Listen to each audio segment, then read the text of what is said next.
Assalamualaikum warahmatullahi wabarakatuh. Perkenalkan, nama saya Reza Ahdiya Kaputra Rianto dari kelas HI 4C dengan akhiran NIM 124. Pada kali ini saya akan menjelaskan resensi dari sebuah film Hotel Rwanda yang merupakan sebuah film berdasarkan kisah nyata yang terjadi pada tahun 1994. Pada saat itu terjadi konflik yang melibatkan dua kelompok yang bertentangan di Kigali, Rwanda, Afrika, yaitu etnis Hutu dan Tutsi, yang mengakibatkan hampir 1 juta korban tewas. Hotel Rwanda merupakan sebuah film berdrama latar belakang sejarah mengenai Paul Rusesabagina yang menjadi sosok heroik dalam film tersebut. Dalam film diperlihatkan bahwa ada ketegangan antara suku Hutu dan Tutsi yang membawa kepada perang sipil di mana suku Tutsi dibantai karena status tinggi mereka yang berawal dari kesetiaan pada kolonial bangsa Eropa. Paul Rusesabagina yang diperankan oleh Don Cheadle yang seorang manajer Hotel Sabena Hotel des Mille Collines adalah seorang Hutu, namun istrinya Tatiana yang diperankan oleh Sophie Okonedo adalah seorang Tutsi. Pada malam pembantaian, tetangga dan keluarga Paul sangat berharap padanya supaya dapat selamat. Kepemimpinan kecerdikan yang membuat Paul dapat menyelamatkan keluarga dan tetangga dari mafia Hutu bersenjata yang bertujuan menghabisi semua suku Tutsi. Setelah tawar-menawar dengan seorang petugas militer Rwanda untuk keselamatan keluarga dan teman, Paul membawa mereka ke hotelnya. Yang makin banyak pengungsi membanjiri hotelnya dikarenakan kamp pengungsian PBB sangat berbahaya dan terlalu penuh pada saat itu. Hotel pun menjadi penuh dengan sesak. Paul mesti berusaha mengalihkan tentara Hutu yang peduli terhadap pengungsi dan menjaga popularitas hotel sebagai hotel high class. Penjaga perdamaian PBB yang dipimpin oleh Colonel Oliver diperankan oleh Nick Nolte tidak dapat bertindak apapun melawan Interahamwe. Oleh sehingga itu, Colonel Oliver tidak dapat bertindak apapun melawan Interahamwe. Tidak berpihakan PBB terus berlanjut, di samping juga kelelahan Oliver dalam menjaga pengungsi Tutsi dan kemarahannya mempertanyakan kekuatan Barat yang tidak peduli terhadap Rwanda. Sewaktu Interahamwe mengepung hotel, Paul dan keluarganya mulai mengalami stres berat. Pasukan PBB berusaha mengevakuasi kelompok pengungsi termasuk keluarga Paul, namun berbalik kembali ke hotel setelah dihadang oleh massa perusuh Hutu dan Interahamwe.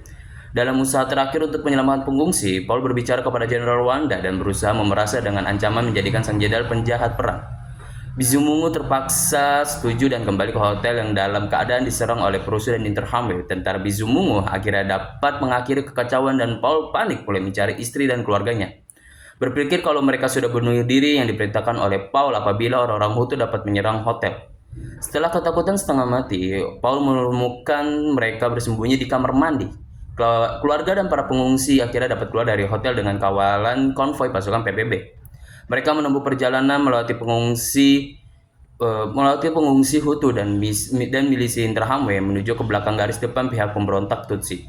Di akhir cerita, Paul menemukan kedua keponakannya yang masih kecil yang keberadaan orang tuanya tidak diketahui dan mengajak mereka dengan keluarganya dari Rwanda.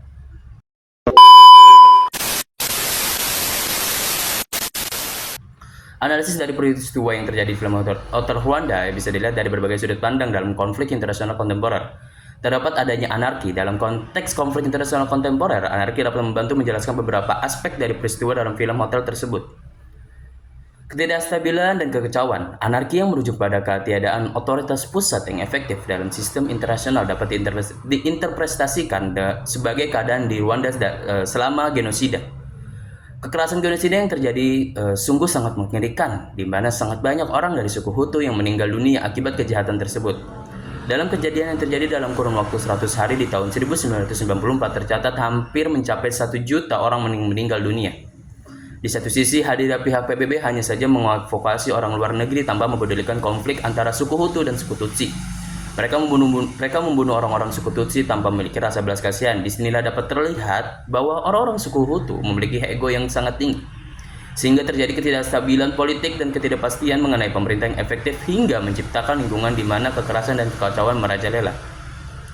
Lalu ada peran akibat dari ketidakstabilan tersebut. Dalam suasana anarki ini, kelompok Hutu ekstremis dapat mengambil keuntungan dari kekuasaan untuk memulai genosida tersebut. Tanpa penegakan hukum atau penjagaan yang efektif, kelompok Hutu dapat melancarkan serangan dengan relatif sedikit hambatan. Lalu ada keterbatasan dari respon internasional yang seperti dilakukan oleh PBB. Anarki juga dapat menjelaskan bahwa keterbatasan respon internasional terhadap konflik di Rwanda. Dalam situasi di mana tidak ada pemerintahan yang efektif atau otoritas internasional yang kuat, Untuk menegakkan ketertiban, negara-negara lain mungkin enggan untuk terlibat secara langsung dalam upaya penyelesaian konflik, terutama jika mereka tidak melihat kepentingan nasional yang jelas atau jika mereka khawatir akan resiko yang terlibat. Lalu ada kompetisi kekuatan regional. Dalam anarki internasional, kekuatan regional mungkin juga mencari keuntungan dari kestabilan dari negara lain untuk memperluas pengaruh mereka atau untuk mencapai tujuan strategis mereka sendiri. Dalam konteks Rwanda, kekuatan regional mungkin memiliki kepentingan berbeda dalam beberapa kasus, mungkin juga turut terlibat dalam mendukung atau memperburuk konflik sesuai dengan kepentingan mereka sendiri. Lalu ada security dilemma. Dalam konteks konflik internasional kontemporer, teori security dilemma dapat memberikan wawasan yang berguna untuk memahami dinamika yang terjadi dalam film Hotel Rwanda, terutama dalam konteks intervensi internasional atau kurangnya intervensi yang memadai dalam menghentikan genosida. Adanya respon terhadap ancaman. Dalam Hotel Rwanda ketika genosida terjadi, kelompok Tutsi merasa terancam oleh serangan milisi Hutu yang bermusuhan. Dalam situasi ini, kelompok Tutsi mungkin merasa perlu untuk mencari dukungan dari negara asing atau organisasi internasional seperti PBB untuk mendapatkan perlindungan atau intervensi. Namun kurangnya respon yang memadai dari komunitas internasional yang dapat dilihat dengan lambannya tanggapan dunia terhadap genosida Rwanda menciptakan perasaan ketidakpercayaan dan keputusasaan di antara kelompok Tutsi.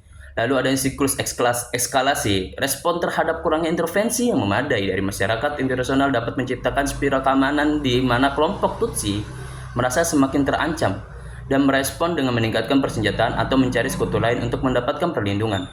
Kemudian dapat memicu respon dari pihak lain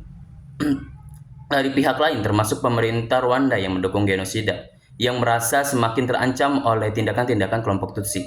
Lalu adanya kurang percaya terhadap komunitas internasional seperti yang sudah dijelaskan sebelumnya, yaitu kurangnya intervensi dari komunitas internasional dalam menghentikan genosida mungkin mengurangi kepercayaan kelompok Tutsi terhadap negara-negara asing atau organisasi internasional.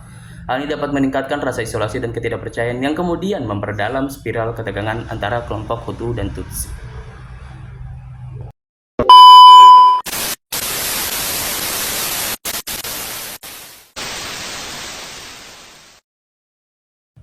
Dari film Hotel Rwanda, kita dapat menyimpulkan bahwasannya bahwa anarki dan security dilemma memiliki peran yang signifikan dalam memperdalam konflik internasional kontemporer.